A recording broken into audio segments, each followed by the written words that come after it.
जय हिंद साथियों, मैं आनंद चौहान आप सभी का हार्दिक स्वागत करता हूं आपके अपने परिवार टीचिंग विद आनंद चौहान में। आई होप कि दोस्तों आप सभी लोग बेहतर होंगे, स्वस्थ होंगे और आप लोगों की जो तैयारी है एसएससी जीडी 2025 की वो भी कंटिन्यू चल रही होगी।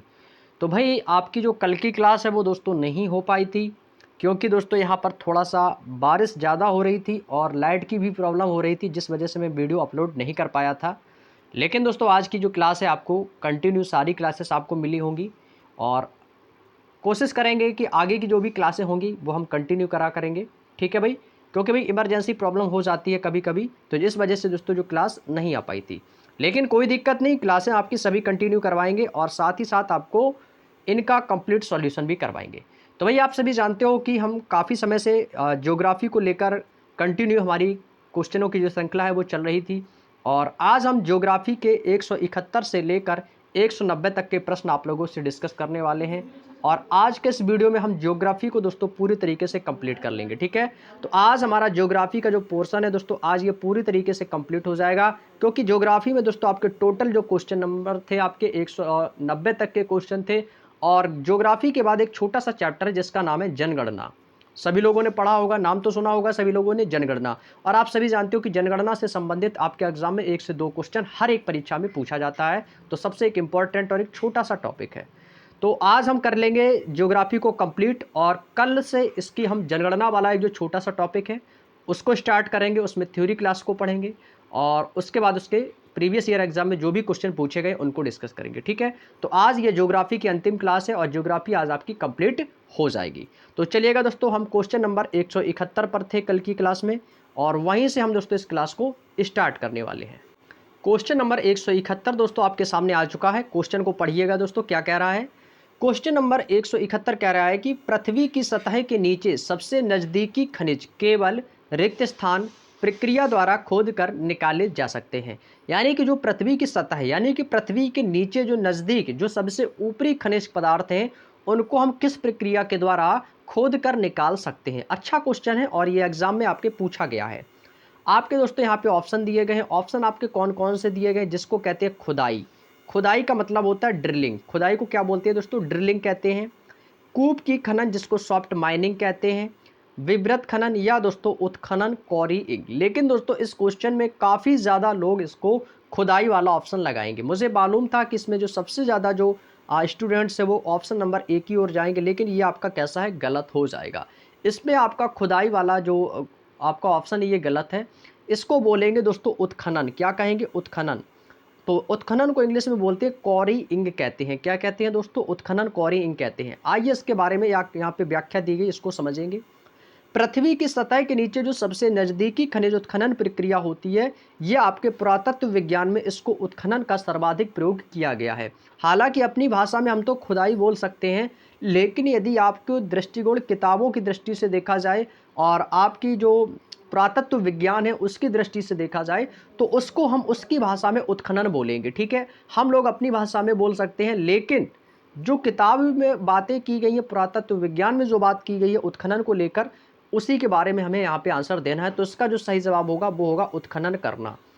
किसी भी चीज़ का जब भी आप पुरातत्व विज्ञान में पढ़ेंगे, जो भी हमारे अवशेष हैं उनकी जब खुदाई होती थी तो उसमें दोस्तों खुदाई शब्द कम, उत्खनन सबसे ज़्यादा उस चीज़ का नाम जो है उत्खनन शब्द का सबसे ज़्यादा प्रयोग किया गया है, तो इसलिए इसका नाम यहाँ पर उत्खनन रखा गया। ठीक है, तो इसीलिए उत्खनन आपको लगाना है, खुदाई बिल्कुल भी मत लगाना, नहीं तो गलत हो जाएगा। यदि उत्खनन नहीं मिलता तो खुदाई लगाते। अगला क्वेश्चन है क्वेश्चन नंबर 172। निम्नलिखित में से क्या खाद्य और जल प्रदूषण का कारण नहीं है। भाई आप सभी जानते हो कि ध्वनि प्रदूषण, जल प्रदूषण, वायु प्रदूषण, हर तरह के प्रदूषण आपके सम्मिलित हैं। हमसे क्या पूछा है, ये क्वेश्चन आपके एसएससी जीडी 2021 में आया था 3 दिसंबर को, कि निम्नलिखित में से क्या है जो खाद्य यानी जो खाद्य पदार्थ है खाने वाले और जल प्रदूषण का कारण नहीं हो सकता है।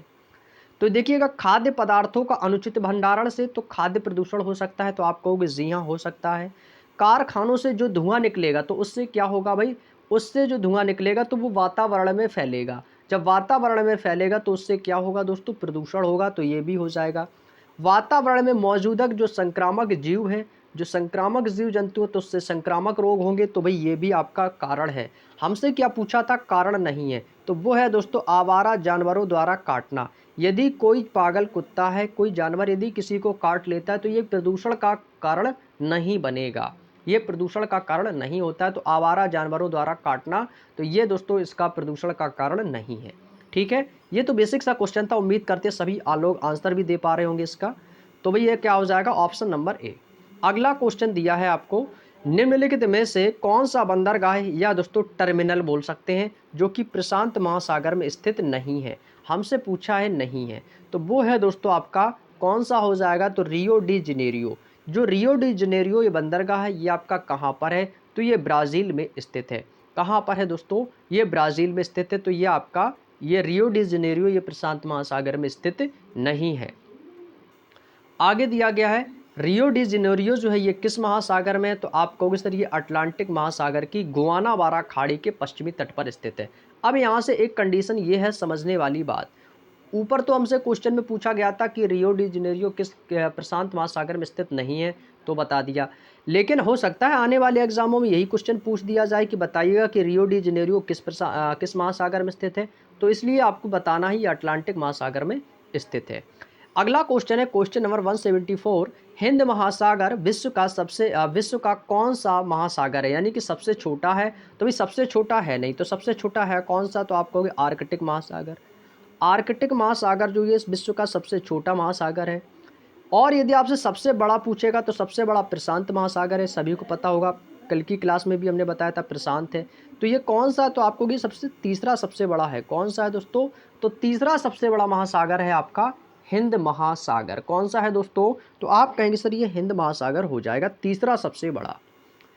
ओमान की खाड़ी और लाल सागर निम्न में से किस महासागर का हिस्सा हैं। ये क्वेश्चन आपके सभी क्वेश्चन जो हम डिस्कस कर रहे हैं ये प्रीवियस ईयर 2021 में एग्जाम के द्वारा एग्जामिनर ने पूछे हैं। तो ओमान की खाड़ी और लाल सागर, तो ये है आपका हिंद महासागर। कौन है दोस्तों, तो आप बताएंगे सर ये हिंद महासागर हो जाएगा, क्योंकि ओमान की खाड़ी है और लाल सागर ये दोनों हिंद महासागर के प्रमुख हिस्सा हैं। यहाँ पे एक पॉइंट है कि ओमान की खाड़ी और लाल सागर हिंद महासागर का एक हिस्सा है, क्योंकि लाल सागर अफ्रीका एवं एशिया के बीच स्थित है, जो कि हिंद महासागर की एक नमकीन पानी की एक खाड़ी है। हिंद महासागर में स्थित अंडमान एवं निकोबार द्वीप समूह अराकानियोमा पर्वत श्रेणी के जलमग्न भाग के उभरे हुए हिस्से हैं। ठीक है भाई, तो कौन सी पर्वत श्रेणी, इसका नाम याद रखना पड़ेगा, अराकानयोमा। क्या नाम है दोस्तों, अराकानयोमा पर्वत श्रेणी। आगे चले भाई नेक्स्ट क्वेश्चन पे।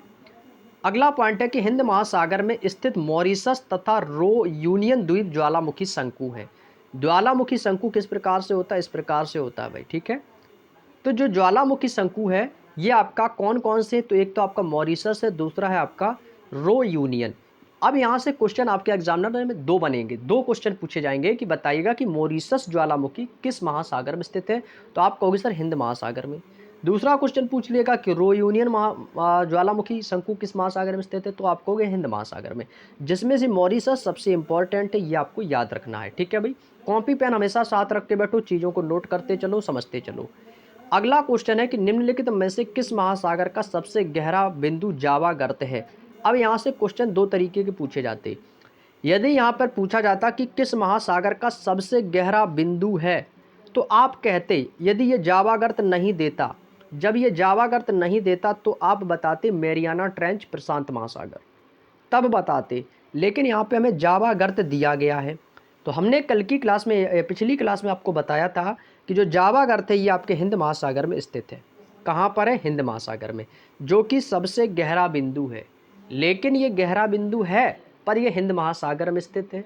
यदि आपसे सबसे गहरा बिंदु पूछता, यहाँ पे नाम नहीं देता, यदि नाम देता तो मैरियाना ट्रेंच देता, तो आप प्रशांत महासागर लगाते। ठीक है, तो जावा गर्त कहाँ पे है, तो आप कहोगे सर ये हिंद महासागर में स्थित है। नेक्स्ट, जावा गर्त जिसे सुंडा गर्त के नाम से भी जाना जाता है, ये हमने पिछली क्लास में आपको अच्छे से बताया था कि जो जावा गर्त है इसी को हम सुंडा गर्त भी कहते हैं, कि दोनों एग्जाम में आ चुके हैं। कभी अलग मत समझ लेना, दोनों एक ही ज्वालामुखी, दोनों एक ही हैं। और जो हिंद महासागर में स्थित एक समुद्री खाई है, इसको ट्रेंच भी बोलते हैं, जावा ट्रेंच, जावा खाई, सुंडा ट्रेंच।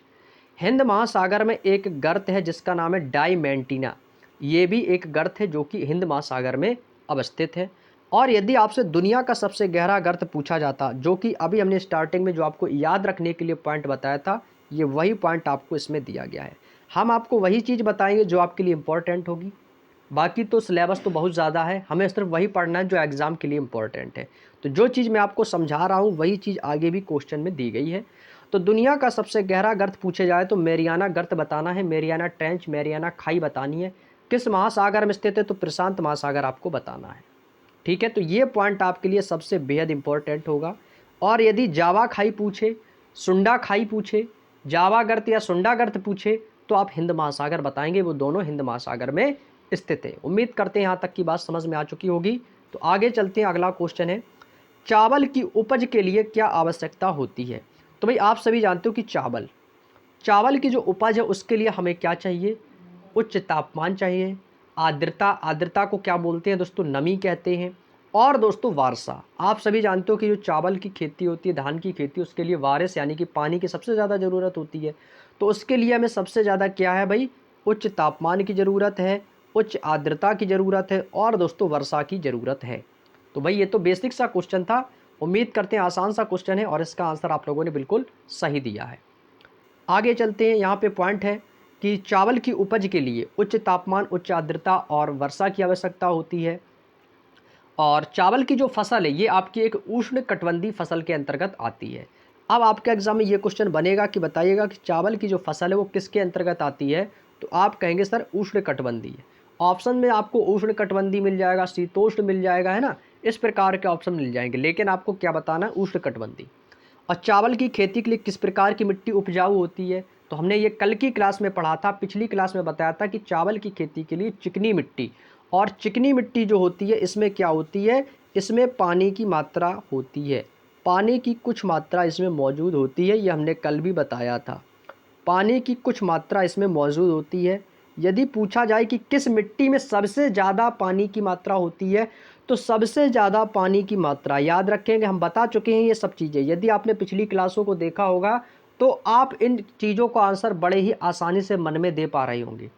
यदि नहीं देखा तो पिछली क्लास को जब आप देखेंगे और इसके बाद इस क्लास को देखेंगे तो आपको समझ में आ जाएगा कि हाँ आपकी भी सारी चीज़ें आई जो आपने बताई थी। यदि आपसे पूछे जाए कि सबसे ज़्यादा पानी किस मिट्टी में पाया जाता है, जिसमें सबसे ज़्यादा पानी यानी सबसे ज़्यादा नमी कह सकते हैं इसको, तो वो है आपकी काली मिट्टी। क्या कहेंगे दोस्तों, काली मिट्टी। काली मिट्टी जो होती है इसमें सबसे ज़्यादा आपकी चिकनी होती है, और ये चिकनी होने के साथ साथ सबसे ज़्यादा नमी पानी होती है। तो चिकनी उपजाऊ मिट्टी की चावल की खेती के लिए सबसे ज़्यादा आवश्यकता होती है। यहाँ पे टेम्परेचर दिया गया है कि इसका टेम्परेचर आपका 25 डिग्री सेल्सियस तथा वार्षिक वर्षा जो है 100 सेंटीमीटर से अधिक होनी आवश्यक है, इससे कम नहीं, ज़्यादा ही होना चाहिए। ये क्वेश्चन मैंने आपको बताया था जब मैंने आपको स्टार्टिंग में भूगोल पढ़ाई थी कि केंद्रीय चावल अनुसंधान संस्थान या केंद्रीय धान अनुसंधान संस्थान कहाँ है, तो ये मैंने आपको बताया था कि ये कटक में स्थित है। कटक यानी कि उड़ीसा में ये आपका स्थित है, कटक उड़ीसा में स्थित है। और चावल को उत्पादन करने वाला भारत का सबसे ज़्यादा राज्य जो है, तो वो साल 2021 में पश्चिम बंगाल यानी कि कोलकाता में भारत में सबसे ज़्यादा चावल उत्पादन करने वाला राज्य था 2021 के अंतर्गत। जो आपकी पैदावारी हुई थी चावल की वो सबसे ज़्यादा पश्चिम बंगाल राज्य में देखने को मिली थी। आगे चलते हैं, धौलागिरी पर्वत निम्नलिखित में से किस हिमालय की एक पर्वत चोटी का नाम है, तो ये भाई आपकी नेपाल में है। कहाँ पर है भाई, धौलागिरी जो पर्वत है इसको हम वृहद हिमालय के भी नाम से जानते हैं। इसको हम क्या कहते हैं भाई, इसको वृहद हिमालय के नाम से भी जाना जाता है, वृहद हिमालय के नाम से भी जाना जाता है। इसको भी हम बता चुके हैं आप लोगों को कि धौलागिरी जो पर्वत है इसे वृहद हिमालय या दोस्तों महान हिमालय का भाग है, और विश्व की सबसे ऊंची चोटियां महान हिमालय में ये पाई जाती हैं। संसार की सबसे ऊंची चोटी कौन सी है, तो सभी को पता होगा, माउंट एवरेस्ट है। महान या वृहद हिमालय की कुछ प्रमुख चोटियां हैं, जैसे आपका माउंट एवरेस्ट आ जाता है, कंचनजंगा है, मकालू पर्वत चोटी है, धौलागिरी है और नंगा पर्वत। ये आपकी 5 प्रमुख चोटियां, ये भी हम आपको बता चुके हैं, है ना। पिछली क्लासों को ज़रूर देख लेना भाई, बहुत इंपॉर्टेंट है, इसलिए मैं बार बार आपसे बोलता हूं कि आप पिछली क्लासों को नहीं देखे हैं तो ज़रूर देख लीजिएगा, बहुत ही ज़्यादा इंपॉर्टेंट है आपके लिए। यदि आप वास्तविकता में एसएससी जीडी की अच्छे से तैयारी करना चाहते हो तो भाई आपको हमारी द्वारा जितनी भी क्लासें मैंने इसका बुक का सॉल्यूशन करवाया है वो आपके लिए बेहद इंपॉर्टेंट रामबाण सिद्ध होगा एग्जाम में। अगला क्वेश्चन है 179, क्योंकि भाई आप सभी जानते हो कि हमारा जो एक सिद्धांत रहता है आपको चीज़ों को बार बार रिवाइज कराना। जो भी आपकी ये बुक का सॉल्यूशन करवाया जा रहा है इसको सॉल्यूशन तो भाई आप लोग घर पर भी पढ़ सकते हो, लेकिन भाई इस पर मैं वीडियो क्यों बना रहा हूँ, ताकि किताबें तो देखिएगा सब लोग ले लेते हैं, ठीक है, लेकिन उसको पढ़ नहीं पाते। क्यों? उनके पास इतना या तो वो बोर हो जाते हैं पढ़ने के लिए, या उनके पास बहाना बनाते हैं, यानी कि पढ़ने के लिए बहाना, क्योंकि कहते हैं कि भाई हमें समझ में नहीं आ रहा है कैसे पढ़ना है। तो भाई उसके लिए सबसे बेस्ट तरीका ये है कि यदि आपके पास बुक है तो सबसे पहले हमारी वीडियो को देखो, वीडियो को देखने के बाद आपकी जो बुक है उससे रिवीजन करो। बुक नहीं है तो हम पीडीएफ भी देते हैं, तो पीडीएफ से रिवीजन करो। नोट्स बनाओ, कहीं पर भी प्रॉब्लम हो वीडियो को देखो। तो उससे क्या है, तो आपका जो माइंड है सेट रहेगा अच्छे तरीके से, और आपकी जो चीज़ें अच्छे तरीके से क्लियर हो जाएंगी, और इससे आपका पढ़ाई में मन भी लगा रहेगा। ठीक है, चलिएगा क्वेश्चन पे बात करते हैं। भाई कह रहा है कि उस सीमा क्षेत्र को क्या कहेंगे जहां से महासागर के तापमान में तेजी से गिरावट आती है। तो उसको कहते हैं दोस्तों ताप प्रवणता, और इसको इंग्लिश में बोलते हैं थर्मोक्लाइन। क्या कहते हैं? थर्मोक्लाइन। ठीक है, तो उसे हम ताप प्रवणता कहते हैं। व्याख्या दी गई है कि महासागर के तापमान में तेजी से गिरावट आती है तो ताप प्रवणता थर्मोक्लाइन कहा जाता है। और ऐसा अनुमान लगाया जाता है कि जल के कुल आयतन का लगभग 90% गहरे महासागर में ताप प्रवणता के नीचे पाया जाता है। क्वेश्चन नंबर 180, निम्नलिखित में से कौन सी महासागरीय धाराओं की विशेषता नहीं है। हमसे क्या पूछा है कि निम्न में से कौन सी महासागरीय धाराओं की विशेषता नहीं है। क्वेश्चन कह रहा है कि वे एक निश्चित दिशा में बहती हैं, वे जल की धाराएं हैं, वे लगातार समुद्र की सतह पर बहती हैं, उनकी कोई निश्चित दिशा नहीं होती है। तो भाई ये कैसा, ये गलत हो जाएगा। तो यही है जो कि विशेषता नहीं है, तो ऑप्शन नंबर डी आपको टिक कर देना है। आगे चलते हैं, यहाँ पे आपको एक पॉइंट दिया है, इसकी व्याख्या दी गई है कि महासागरीय धाराओं का कोई निश्चित दिशा नहीं होती है। यह कथन महासागरीय धाराओं की विशेषता नहीं है। बड़ी संख्या में गहरी गलियों या घाटी वाले क्षेत्रों को क्या कहा जाता है। यानी कि कह रहा है कि जो बड़ी संख्या में गहरी जहाँ पर गलियाँ होती हैं या घाटी होती है उन क्षेत्रों को क्या कहते हैं। तो उन क्षेत्रों को कहते हैं दोस्तों हम बेडलैंड स्थलाकृति कहते हैं। क्या कहते हैं? बेडलैंड स्थलाकृति कहते हैं। यहाँ पे दोस्तों एक पॉइंट दिया गया है कि बड़ी संख्या में जो गहरी गालियाँ होती हैं, घाटी होती हैं, उन क्षेत्रों को हम बेडलैंड स्थलाकृति कहते हैं। और यह एक प्रकार का सूखा भाग होता है। कैसा होता है? सूखा भूभाग, यानी कि सूखी ज़मीन बोलते हैं। सूखी ज़मीन के हिस्से को हम बेडलैंड स्थलाकृति कहते हैं। निम्नलिखित में से कौन सी स्थिति है जो चाय बागानों को नुकसान पहुंचा सकती है। जो चाय के बागान है आपको भाई असम वगैरह में देखने को मिलेंगे, तो वो क्या है? 150 से 300 सेंटीमीटर के बीच की वर्षा, गर्म और आर्द्र जलवायु, छायादार वृक्षों के नीचे रोपण करना, या 35 डिग्री सेल्सियस से टेम्परेचर का अधिक हो जाना। तो भाई जो चाय के बागान होते हैं उनको नुकसान तब पहुंचेगा जब उनका टेम्परेचर है, जो तापमान है, वो 35 डिग्री सेल्सियस से ज़्यादा हो जाएगा। यदि 35 डिग्री सेल्सियस से ज़्यादा हो जाएगा तो भाई चाय के बागानों को सबसे ज़्यादा नुकसान पहुंचेगा। और उसके साथ साथ जो चाय के बागान है उनकी पैदावारी बहुत ही मिनिमम कह सकते हैं, बहुत ही कम होगी। ठीक है, तो ये क्या है, तो सबसे ज़्यादा नुकसान पहुंचेगा चाय के बागानों को 35 डिग्री सेल्सियस से टेम्परेचर के अधिक होने पर। क्योंकि चाय की खेती के लिए जो उपयुक्त तापमान है वो रहता है आपका 24 डिग्री सेल्सियस से 30 डिग्री सेल्सियस। अब ये आपके लिए इम्पोर्टेंट क्यों होगा?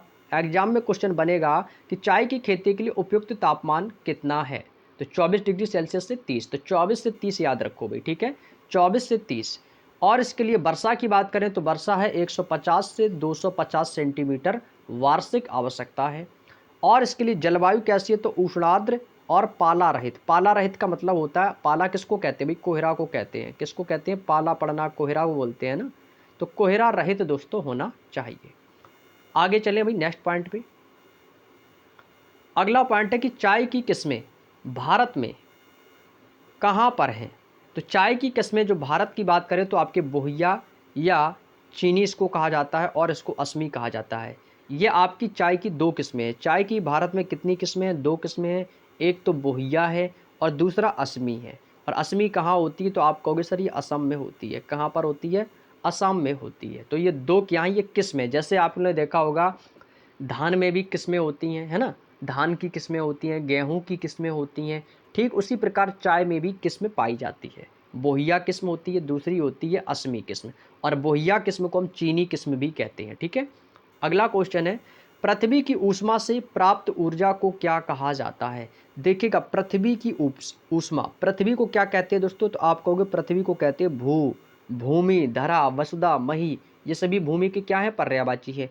और ऊष्मा का संबंध किससे होता है? तो आप कहोगे सर ताप से। ऊष्मा को हम क्या कहते हैं? तो आप कहोगे सर ऊष्मा को कहेंगे ताप, टेम्परेचर, उमस। जो हमें गर्मी लगती है, सर्दी लगती है, ठंडक महसूस होती है, ये सब क्या है? ये सब ऊष्मा के उदाहरण हैं, टेम्परेचर के उदाहरण है। तो इसका मतलब ऊष्मा क्या है? एक ताप है, और ये ऊर्जा। तो इसका मतलब क्या हो जाएगा भाई? पृथ्वी की ऊष्मा से प्राप्त ऊर्जा तो भूतापीय ऊर्जा कहलाएगी। भाई ऑप्शन नंबर डी, बड़ा ही आसान सा क्वेश्चन है भाई, क्वेश्चन में ही आंसर छुपा है भाई, क्वेश्चन में ही आंसर छिपाता। पृथ्वी को क्या कहते हैं? भू, ऊष्मा क्या है? ताप और ऊर्जा। तो भूमि से प्राप्त ऊर्जा यानी भूमि की जो ऊष्मा है, भूमि का जो तापमान है, टेम्परेचर है, उस ऊर्जा को हम भूतापीय ऊर्जा कहते हैं। बात समझ में आ गई भाई? चलिएगा, बहुत बढ़िया। अगला पॉइंट है कि भूतापीय ऊर्जा पृथ्वी की आंतरिक परतों में रेडियोधर्मी तत्वों के विघटन और चट्टानी स्तरों के दबाव के उत्पन्न को हम तापीय ऊर्जा कहते हैं। जो सौर ऊर्जा होती है भाई, आप सभी जानते हो सौर ऊर्जा के बारे में हमने पिछली क्लास में बहुत अच्छे से आपको समझाया है कि जो सौर ऊर्जा होती है सूर्य से प्राप्त होने वाली विकिरण ऊर्जा से हमें सौर ऊर्जा की सौर से जो ऊर्जा मिलती है वो मिलती है। आप लोगों ने देखा होगा कि जो सौर ऊर्जा की जो प्लेट होती है वो इस प्रकार से होती है ना, सौर ऊर्जा की जो प्लेट होती है इस प्रकार से होती है, आप लोगों ने देखी होगी भाई। इस प्रकार के उसमें खांचे से बने होते हैं। तो जो खांचे बने होते हैं वो ब्लैक कलर के क्यों होते हैं? वो कलर्ड में भी तो हो सकते हैं, वो ब्लैक कलर क्यों होता है भाई? क्योंकि जो सौर ऊर्जा में जो ब्लैक कलर होता है वो होता है आपका गैलियम आर्सेनाइड होता है। क्या होता है भाई? आप कहोगे sir gallium arsenide. Gallium arsenide होता है जो कि सूर्य के लिए जो हमारा जो नीचे इन्वर्टर लगा होता है जो चार्ज करता है, तो उसको बोलते हैं गैलियम आर्सेनाइड। गैलियम आर्सेनाइड जो होता है वो ब्लैक कलर का वो लगा होता है, जो कि हमें सूर्य से प्राप्त होने वाली विकिरण ऊर्जा हमें उसी के माध्यम से मिलती है। आगे चलें भाई, ज्वारी ऊर्जा। ज्वार का मतलब क्या होता है? वो ज्वार भाटा। ज्वार ऊर्जा किसे कहते हैं? तो ज्वार भाटे के उठने और गिरने से जो प्राप्त ऊर्जा होती है उसको हम ज्वारी ऊर्जा कहते हैं। ज्वार भाटा इस प्रकार से चलता है आपका, इस प्रकार से, जो कि समुद्र में उठता है ज्वार और भाटा। समझ गए ना भाई? तो ज्वार किसको कहते हैं? ज्वार होता है भाटे के उठने। तो ये जल जो उठा, ये वाला आप जो जल देख रहे हो, ये जल जो ऊपर की ओर उठता है, ये उठा हुआ भाग ये क्या कहलाता है? तो ये उठा हुआ भाग को कहते हैं भाटा, भाटा कहते हैं। और ज्वार भाटे के उठने, तो भाई ये क्या हो जाएगा? ये ज्वार हो जाएगा। ज्वार उठता है, ज्वार क्या है भाई? ये ज्वार है, ये क्या है? ज्वार। तो ज्वार क्या करेगा? उठेगा, और फिर ये नीचे की ओर जो गिरता है ये वाला भाग, ये वाला कहलाता है भाटा। तो ज्वार भाटे के उठने तथा गिरने को क्या कहते हैं? ज्वारी ऊर्जा कहते हैं। उसी प्रकार से बायोगैस या जैव ऊर्जा, जो जैविक उत्पादों जैसे आपके कृषि के अवशेष हुए, प्राकृतिक वनस्पति, शहरी कूड़े कचरों के अपशिष्ट पदार्थ हुए, इनसे जो उत्पादित ऊर्जा होती है उससे हम बायोगैस या जैव ऊर्जा कहते हैं।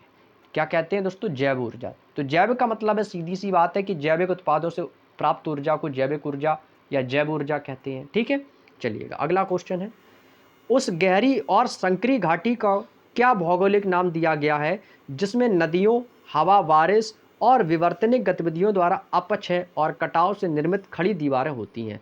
तो उसको हम कहते हैं दोस्तों कैनियन कहते हैं। क्या कहते हैं साथियों? तो आप कहेंगे सर उसे हम कैनियन कहते हैं। पॉइंट है कि सामान्यतः अधिक गहरी एवं सकरी जो आकार की घाटी होती है वो आपकी कुछ इस प्रकार की होती है, वी आकार की घाटी। तो वी आकार की घाटी कैसी होती हैं? ये हमेशा गहरी होती हैं और ये सकरी होती हैं। क्यों इसको हम वी आकार क्यों कहते हैं?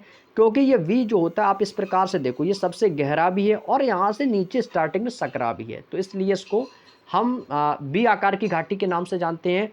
और इसी को हम गार्ज भी कहते हैं। क्या कहते हैं? गार्ज। गार्ज भी वी आकार की घाटी को कहा जाता है। वी आकार की घाटी के विस्तृत रूप को हम कैनियन कहते हैं, और संकीर्ण यानी कि नदी और कंदरा भी कहते हैं। इसको संकीर्ण नदी, कंदरा भी कहते हैं। किसी नदी एवं उसकी सहायक नदियों के जल क्षेत्र को नदी बेसिन कहा जाता है, और जैसे आपका नदी बेसिन है वैसे हमने आपको दोआब भी बताया था कि दो नदियों के जो आपके मैदान होते हैं, दो नदियों के जो मिलने का स्थान होता है उसको हम दोआब कहते हैं, दोआब क्षेत्र कहते हैं। दो पहाड़ों के बीच के गहरे भाग जहाँ से नदी का प्रभाव होता है उसको घाटी कहते हैं। क्या बोलते हैं? घाटी कहते हैं। जो जैसे दो पहाड़ हैं आपके और उनके बीच, जैसे आपका एक पहाड़ ये हो गया और एक पहाड़ आपका ये है, इसके बीच का जो स्थान ये सबसे क्या होता है? गहरा होता है। तो ये जो गहरा भाग है इसको क्या कहेंगे? घाटी कहते हैं। और बीच में आपकी क्या है? नदी है। बीच में क्या है? नदी। तो ये वाला जो भाग होता है ये क्या कहलाता है भाई? घाटी कहते हैं। अगला पॉइंट है कि कौन सी नदी अधिकतम देशों से होकर गुजरती है। अच्छा क्वेश्चन है और ये इसको इंपॉर्टेंट लगा लेंगे भाई। वह कौन सी नदी जो है अधिकतम देशों से होकर गुजरती है? तो आप कहेंगे सर वो हो जाएगी डैन्यूब नदी। कौन सी नदी हो जाएगी? तो जो डैन्यूब नदी हो जाएगी। इसको आंसर आप लोग याद रखेंगे। डैन्यूब नदी वो नदी है जो अधिकतम देशों से होकर गुजरती है।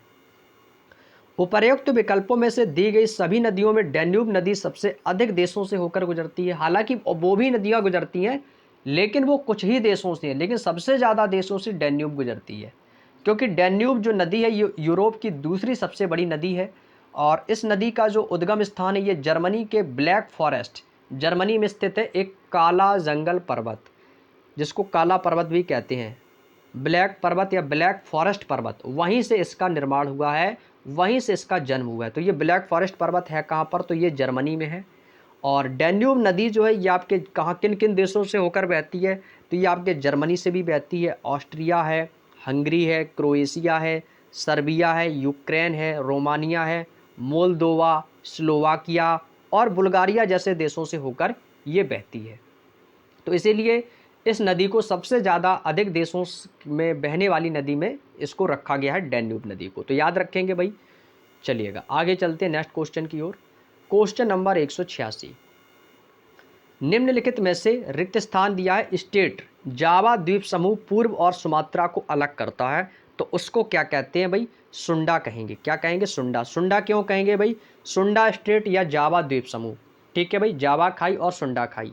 तो भाई नाम तो एक ही मैंने बताए थे जो कि हिंद महासागर में स्थित है, लेकिन यहाँ पर क्या पूछा है आपसे? आपसे पूछा है द्वीप समूह के बारे में। तो ऑप्शन नंबर बी आपको लगाना है। सुंडा जल संधि जो है ये आपके इंडोनेशिया के जावा को सुमात्रा से अलग करती है और ये हिंद महासागर को जावा के सागर से जोड़ती है, इसीलिए इसमें सुंडा गर्त भी आपका हिंद महासागर में स्थित है। अगला दिया है मलक्का की जल संधि। मलक्का जल संधि जो है आपकी ये हिंद महासागर और प्रशांत महासागर को जोड़ती है, जो मलेशिया को सुमात्रा द्वीप से अलग करती है। हम आपको बताते हैं कि जितनी भी जल संधियाँ हैं ये सब याद रख लो भाई। मलक्का की जल संधि, पाक जल संधि, जावा जल संधि, जितनी भी जल संधियाँ सभी याद रख लो। अब जैसे मलक्का की जल संधि आपके लिए इंपॉर्टेंट है। मलक्का की जल संधि किन दो सागरों को जोड़ती है? तो आप कहोगे सर हिंद महासागर और प्रशांत महासागर को जोड़ने वाली कौन सी जल संधि है? तो वो है मलक्का जल संधि। उसी प्रकार से आपकी कुक जल संधि। अब ये कुक जल संधि है ये आपकी न्यूजीलैंड के उत्तरी और दक्षिणी द्वीपों को अलग करती है। युकाटन चैनल ये भी एक जल संधि है जो कि मैक्सिको के युकाटन प्रायद्वीप को क्यूबा, क्यूबा चीनी का कटोरा जिसे कहा जाता है, चीनी का कटोरा किसे कहा जाता है? क्यूबा को कहा जाता है। ये उसी को अलग करता है। बात समझ में आ गई? चलिएगा अगला क्वेश्चन है, बहुत अच्छा क्वेश्चन है। एशिया की सबसे लंबी नदी, इसको कहते हैं भाई यांगत्जे नदी कहते हैं। क्या कहते हैं? यांगत्जे नदी कहते हैं। Option number B. यांगत्जे नदी जो है ये एशिया की सबसे लंबी नदी है। और यदि आपसे संसार की सबसे लंबी नदी पूछी जाए, संसार की सबसे लंबी नदी, तो सभी बताएंगे नील नदी हो जाएगा। सभी लोग कमेंट करके बताओ जल्दी से क्या होगा? तो आप कहोगे सर नील नदी हो जाएगी संसार की सबसे लंबी नदी। कहाँ पर स्थित है? तो अफ्रीका महाद्वीप में स्थित है। यदि आपसे पूछा जाए कि आयतन के आधार पर, जल के आयतन के आधार पर संसार की सबसे बड़ी नदी, तो सबसे बड़ी नदी के नाम है अमेजन नदी। कौन सी नदी है दोस्तों? अमेजन नदी सबसे बड़ी नदी है संसार की। सबसे लंबी नदी पूछी जाएगी तो नील नदी, सबसे बड़ी नदी पूछी जाएगी तो अमेजन नदी। यूरोप की सबसे लंबी नदी पूछी जाएगी तो वोल्गा नदी। भारत की सबसे लंबी नदी पूछी जाएगी तो गंगा नदी। एशिया की सबसे लंबी नदी पूछी जाएगी तो यांगत्जे नदी बताना है। ये 4 से 5 क्वेश्चन अपनी कॉपी में नोट कर लो, कोई ना कोई एग्जाम में जरूर पूछ लिया जाएगा भाई। आपको गारंटी है ये क्वेश्चन एग्जाम में किसी ना किसी एग्जाम में जरूर पूछ लिया जाएगा, तो इसको कॉपी में नोट कर लो भाई। कॉपी में नोट कर लो भाई सभी लोग। एशिया की सबसे लंबी नदी, चाहो तो इसका स्क्रीनशॉट ले लो, बहुत इंपॉर्टेंट पॉइंट है यहाँ से। एशिया की सबसे लंबी नदी यांगत्जे नदी, भारत की सबसे लंबी नदी और भारत की सबसे पवित्र नदी गंगा नदी, यूरोप की सबसे लंबी नदी वोल्गा नदी, संसार की सबसे बड़ी नदी अमेजन नदी, संसार की सबसे लंबी नदी नील नदी। तो ये सभी चीज़ें आपको याद रखनी है, ठीक है। चलिएगा, आगे दिया है कि ऑस्ट्रेलिया की सबसे लंबी नदी क्या है, तो वो आपकी है मर्रे नदी, और कुछ लोग इसे मुर्रे नदी भी कहते हैं, ठीक है, मर्रे कह दो या मुर्रे। तो ये ऑस्ट्रेलिया की सबसे लंबी नदी कौन सी है, मर्रे नदी है, ठीक है। ऑस्ट्रेलिया की राजधानी क्या है, तो आप कहोगे सर ऑस्ट्रेलिया की राजधानी है कैनबरा। क्या नाम है भाई, ऑस्ट्रेलिया की राजधानी क्या है, कैनबरा। और ऑस्ट्रेलिया की मुद्रा क्या हो जाएगी, तो आप कहोगे सर डॉलर हो जाएगी, ठीक है भाई। चलिएगा, बहुत बढ़िया, आगे चलते हैं नेक्स्ट पॉइंट की ओर। अगला क्वेश्चन है, निम्नलिखित में से कौन सी पर्वत श्रृंखला दक्षिणी अमेरिका में स्थित है भाई, दक्षिणी अमेरिका में स्थित है, रॉकी, एंडीज, ग्रेट डिवाइडिंग या आल्पस। तो भाई वो है आपका एंडीज पर्वतमाला। कौन है दोस्तों, एंडीज पर्वतमाला जो है ये आपके कहाँ पर स्थित है, तो आप कहोगे सर ये दक्षिण अमेरिका में स्थित है। कहाँ पर है भाई, एंडीज पर्वतमाला आपके दक्षिण अमेरिका में स्थित है। इससे संबंधित कुछ महत्वपूर्ण तत्व हैं जो आपको याद रखने हैं। एंडीज पर्वतमाला की जो श्रृंखला है वो आपके दक्षिणी अमेरिका महाद्वीप तक फैली हुई है। एंडीज पर्वत श्रृंखला दुनिया की सबसे लंबी पर्वत श्रृंखला है, इसको लगाओ इंपॉर्टेंट। अब एक एक पॉइंट जो भी बोलूँ उसे नोट करते चलो सभी लोग कॉपी में। दुनिया की सबसे लंबी पर्वत श्रृंखला डैश करके लिख लो, एंडीज पर्वत श्रृंखला है भाई। कौन है भाई, एंडीज पर्वत श्रृंखला। सेकंड क्वेश्चन, यह दक्षिणी अमेरिका महाद्वीप के 7 देशों से होकर गुजरती है, Colombia, Argentina, Chile, Bolivia, Peru, Venezuela, Ecuador से होकर इन 7 महाद्वीपों के 7 देशों से होकर गुजरती है। टिटिकाका झील की बात करें तो भाई ये सबसे ऊंची झील का नाम दिया जाता है कि जो टिटिकाका झील है ये संसार की या विश्व की सबसे ऊंची झील के नाम से जाना जाता है, और ये एंडीज पर्वत श्रृंखला दक्षिण अमेरिका में स्थित है। तो ये क्वेश्चन कैसे एग्जाम में आएगा, तो ये क्वेश्चन सिर्फ ऐसा ही पूछा जाता है कि विश्व की सबसे ऊंची नौकायन झील, ये नौगम है ना, इसको नौकायन भी कहते हैं। क्या कहते हैं भाई, नौकायन। यहाँ पे लिख लीजिएगा, एग्जाम में पूछा जा चुका है कि विश्व की सबसे ऊंची नौकायन झील कौन सी है, तो वो आपको बतानी है टिटिकाका झील, ठीक है। इसके बाद अगला क्वेश्चन दिया है, एंडीज और रॉकी पर्वत नवीन मोड़दार पर्वत हैं। रॉकी पर्वत की सबसे ऊंची चोटी का नाम क्या, माउंट एल्बर्ट है। इसको लगा लो इंपॉर्टेंट। मैं सब चीज़ इंपॉर्टेंट नहीं बताता हूँ, जो बेहद इंपॉर्टेंट है सिर्फ वही। रॉकी पर्वत को सबसे ऊंची चोटी का नाम क्या है, तो माउंट एल्बर्ट। आल्पस पर्वत यूरोप का सबसे ऊंचा पर्वत है। तो अब क्वेश्चन आएगा कि यूरोप का सबसे ऊंचा पर्वत कौन सा है, तो आपको बताना है आल्पस पर्वत, जो कि आपके फ्रांस में स्थित है, और ये माउंट ब्लॉन्क आल्पस की सबसे ऊंची चोटी है। अब पूछा जाएगा कि आल्पस पर्वत किस पर्वत की सबसे ऊंची चोटी है, तो वो है माउंट ब्लॉन्क पर्वत की। किसकी है भाई, माउंट ब्लॉन्क पर्वत की हो जाएगी। ये आपके लिए इंपॉर्टेंट है क्योंकि ये क्वेश्चन भाई प्रैक्टिस सेट में आपको दिए गए हैं, एग्जाम में पूछे जा चुके हैं। अगला पॉइंट है ग्रेट डिवाइडिंग रेंज, ये ऑस्ट्रेलिया की सबसे बड़ी पर्वतमाला है। जैसे हमने आपको अभी बताया था ऑस्ट्रेलिया की सबसे बड़ी नदी के बारे में, ठीक वैसे ही ऑस्ट्रेलिया की सबसे बड़ी पर्वतमाला भी याद रखनी है, उसका नाम है ग्रेट डिवाइडिंग रेंज। क्या नाम है, ग्रेट डिवाइडिंग रेंज। उसी प्रकार से ऑस्ट्रेलिया का सबसे बड़ा मरुस्थल, तो द ग्रेट विक्टोरिया मरुस्थल हो जाएगा। क्या हो जाएगा दोस्तों, द ग्रेट विक्टोरिया मरुस्थल कहाँ पर स्थित है, तो ये ऑस्ट्रेलिया का सबसे बड़ा मरुस्थल हो जाएगा। क्लियर, चलिएगा, बहुत बढ़िया। अगला क्वेश्चन है, ये सेकंड लास्ट क्वेश्चन है हमारा, मैक्सिको की खाड़ी और लेब्राडोर सागर निम्नलिखित में से किसके भाग हैं, आर्कटिक महासागर के, प्रशांत महासागर के, और भी ऑप्शन आपके दिए गए हैं, या हिंद महासागर के, या आपके अटलांटिक महासागर के। तो आप कहोगे सर ये अटलांटिक महासागर के हिस्सा हैं। मैक्सिको की खाड़ी और लेब्राडोर सागर ये अटलांटिक महासागर का एक भाग है।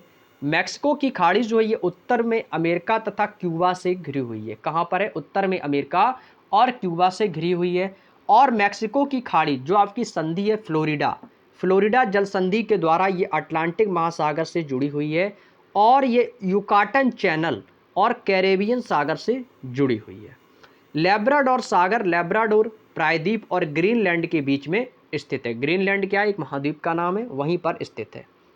आज का अंतिम और लास्ट क्वेश्चन है, और इसके बाद आज से हमारा जो भूगोल का टॉपिक है ये हमारा कंप्लीट होता है। स्लेट किस प्रकार की चट्टान है, ये मैंने कल भी बताया था कि जो स्लेट होती है ये एक चट्टान होती है। तो ये कौन सी चट्टान होती है, तो भाई ये होती है रूपांतरित चट्टान। कौन सी चट्टान होती है, रूपांतरित चट्टान होती है। और स्लेट जो होती है निम्न श्रेणियों में रूपांतरित चट्टानें होती हैं, कई श्रेणियों में होती है। जैसे कि रूपांतरित जो चट्टान होती है, स्लेट का निर्माण मिडस्टोन या सेल में ताप और दाब परिवर्तन के चलते होने वाले रूपांतरण या कायांतरण से होता है। बात समझ में आ गई? तो जो स्लेट है ये किस प्रकार की चट्टान है? तो आप कहोगे सर ये रूपांतरण चट्टान है या इसको कायांतरण चट्टान भी कहते हैं। ठीक है भाई, दोनों बात एक ही है। तो स्लेट जो है ये एक रूपांतरित चट्टान या रूपांतरित सेल है, क्योंकि सेल मीन्स क्या होता है? चट्टान होती है। ठीक है भाई, तो याद रखेंगे। क्लियर? उम्मीद करते हैं साथियों आपको ये 190 तक के क्वेश्चन हमने भाई आज कंप्लीट कर लिए हैं। अब इसके बाद एक छोटा सा टॉपिक है दोस्तों, जिसका नाम है जनगणना। जैसा कि आप देख पा रहे हैं, ये वो टॉपिक है जहां से एग्जामिनर, ऐसा कोई भी एग्जाम नहीं होता है जहां से क्वेश्चन ना पूछे। हर एग्जाम में जनगणना से क्वेश्चन जरूर पूछा जाता है। तो ये आपके लिए टॉपिक जो है भाई रामबाण सिद्ध होगा, वेरी इंपॉर्टेंट टॉपिक है भाई। तो इसकी चर्चा हम करेंगे आप लोगों से नेक्स्ट डे, क्योंकि इस क्लास में इसलिए नहीं करेंगे क्योंकि इसका हम जो वीडियो रखेंगे वो अलग रखेंगे, क्योंकि भूगोल का पार्ट अलग है और ये जनगणना को इसमें रखा है, लेकिन ये छोटा सा टॉपिक था इसी में ऐड कर दिया, लेकिन हम इसको अलग से काउंट करेंगे। हालांकि ये भूगोल का ही हिस्सा है इसमें, लेकिन हम जनगणना का जो वीडियो बनाएंगे उसमें अलग से लिख देंगे जनगणना, ताकि आप इस पर थोड़ा ज़्यादा फोकस करें, चीज़ों को समझेंगे। अब इसमें भाई क्या है, जनगणना से संबंधित जो प्रश्न आपके पूछे गए हैं, इनमें हम सबसे पहले इनके महत्वपूर्ण तथ्यों के बारे में जानकारी लेंगे कि भारत की पहली जनगणना की शुरुआत कब हुई, है ना, और सबसे इसका जो जनगणना को जो कराने का जो श्रेय है वो किसे दिया जाता है, और जनगणना का पिता किसे कहा जाता है ना। तो ऐसे कुछ बहुत इंपॉर्टेंट तत्व हैं, उनके बारे में हम सबसे पहले डिस्कस करेंगे। उसके बाद जो जनगणना से संबंधित आपके प्रीवियस ईयर एग्जाम में क्वेश्चन बने हैं उनको हम तब डिस्कस करेंगे। ठीक है, तो सबसे पहले कल की क्लास में हम पढ़ेंगे जनगणना के बारे में। जनगणना की जितनी भी थ्योरी होगी उसको पहले कंप्लीट करेंगे जनगणना की, कि भारत के जितने भी राज्य हैं उनमें जनगणना घनत्व कितना है 2011 की जनगणना के अनुसार, उनके बारे में अच्छे से पहले थ्योरी भी पढ़ेंगे। उसके बाद इसके क्वेश्चन जब आप करेंगे ना, तो आप बहुत ही आसानी से आंसर दे पाओगे, क्योंकि जो क्वेश्चन एग्जाम में पूछे गए वो इसी टॉपिक से पूछे गए। तो जब आप टॉपिक अच्छे से कंप्लीट कर लोगे थ्योरी, तो उससे जो ऑब्जेक्टिव क्वेश्चंस होंगे उनके आंसर आप बहुत ही आसानी तरीके से, बिल्कुल सरल तरीके से आप दे पाओगे। ठीक है, तो भाई आज से ये हमारा होता है चैप्टर कंप्लीट, और कल जनगणना वाला टॉपिक स्टार्ट करेंगे। लगभग 2 दिन ये टॉपिक चलेगा जनगणना वाला, क्योंकि एक थ्योरी भी थोड़ी ज़्यादा है, उसको कंप्लीट करेंगे और उसके बाद इसके ऑब्जेक्टिव क्वेश्चंस कंप्लीट करेंगे, फिर उनकी व्याख्या को समझेंगे, है ना। तो 2 से 3 दिन ये टॉपिक चलेगा, इसके बाद ये चैप्टर कंप्लीट हो जाएगा और इसके बाद सीधे हम पॉलिटी को स्टार्ट करेंगे। ठीक है भाई, तो आप लोग चिंता बिल्कुल मत करो भाई। ठीक है, और आप लोगों की जो भी रिक्वायरमेंट हो तो कमेंट बॉक्स में डाल दिया करो, मैं हर एक स्टूडेंट की कमेंट देखता हूँ। जो भी हमसे जितनी भी हेल्प बनेगी उसको हम पूरा करेंगे। आपकी जो भी राय हो, जो भी सजेशन हो हमारे लिए, तो कमेंट करके ज़रूर बताना। और वीडियो कैसा लगा है तो भाई ये भी बता देना, और जो तरीका मैं आपको पढ़ा रहा हूँ, चीज़ें समझ में आ रही हैं, बातें समझ में आ रही हैं, कुछ चीज़ें आपको रिवाइज़ जो करवा रहे हैं, रिवीजन करवा रही है, अच्छे तरीके से कंप्लीट हो रहा है या नहीं हो रहा है, क्या कोई दिक्कत आ रही है तो बता देना। ठीक है भाई, तो उसमें हम सुधार करने का प्रयास करेंगे आप लोगों के लिए। तो उम्मीद करेंगे भाई आज का जो सेशन आपको बहुत ही ज़बरदस्त तरीके से समझ में आया होगा। तो वीडियो अच्छा लगा हो तो भाई लाइक करिएगा, अपने के जो भी फ्रेंड हो, दोस्त हो, उनके साथ शेयर करिएगा, और ज़्यादा से ज़्यादा सपोर्ट करने की कोशिश करेंगे आप सभी साथी हमारा। जैसा आप लोगों ने अभी तक हमारे साथ अपना सपोर्ट और प्यार बना रखा है, तो ऐसा ही हमेशा बना के रखेंगे। और आज की वीडियो में इतना ही रखते हैं, तो मिलेंगे हम आप लोगों से कल नेक्स्ट डे नेक्स्ट क्लास में। तब तक के लिए आप सभी साथियों का बहुत बहुत धन्यवाद। जय हिंद, जय भारत।